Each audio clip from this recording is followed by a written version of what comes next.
আগামীকালকে এই অবস্থায় ৪৫ বছরের ১৫ই আগস্ট আশাশুনি উপজেলা যুবদল কোন অবস্থায় পালন করতে দেবে না।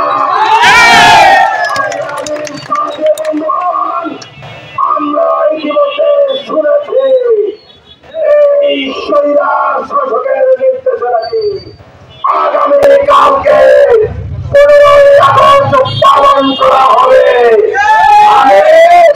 এই বিক্ষোভ কর্মসূচি থেকে হুঁশিয়ারি দিতে চাই, যদি কোন খুনি কালকে রাজপথে নামা হয় অবশ্যই আশাশুনি উপজেলা যুবদল পক্ষপাত রয়েছে